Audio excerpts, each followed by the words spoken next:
جی وعلیکم السلام ورحمۃ اللہ وبرکاتہ۔ محترم بھائی نے یہ پوسٹ بھیجی ہے کہ اس دعا سے بہتر کوئی دعا نہیں۔ نبی علیہ السلام نے فرمایا بندہ جو بھی دعا مانگتا ہے وہ اس دعا سے زیادہ بہتر نہیں ہو سکتی۔ اللہم انی اسألک المعافۃ فی الدنیا والآخرہ والی ابن ماجہ 3851 کہتے ہیں جی اس کی تحقیق درکار ہے۔ محترم بھائی اس روایت کی سند میں اختلاف ہے، بعض اہل علم کے نزدیک یہ صحیح ہے، بعض کے نزدیک ضعیف ہے۔ ابن ماجہ والی سند کے اندر قتادہ کی تدلیس ہے، قتادہ مدلس ہے، صیغہ ان سے بیان کر رہا ہے۔ ہماری ناقص تحقیق کے مطابق سماع کی صلاحت نہیں ہے۔ نمبر 2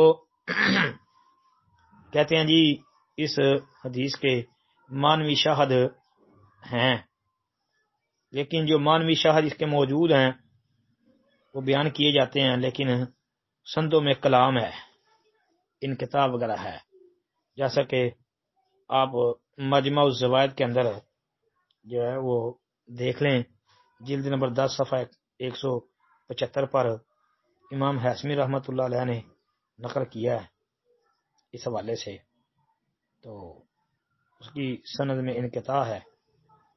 پھر ابو الدرداء رضی اللہ تعالیٰ عنہ کے حوالے سے جو بیان کی جاتی ہے روایت، وہ بھی صحیح نہیں ہے۔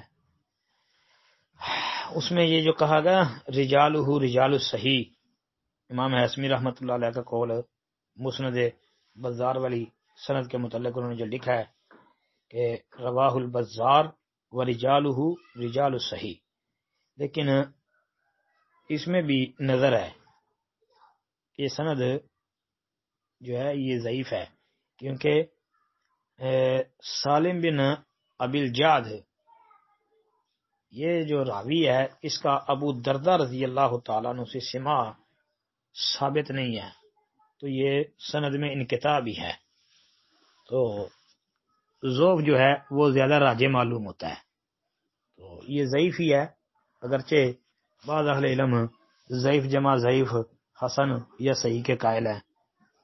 بہرحال ہماری تحقیق میں یہ بات واضح ہے کہ اس میں ضعف ہے۔ جی السلام علیکم ورحمۃ اللہ وبرکاتہ۔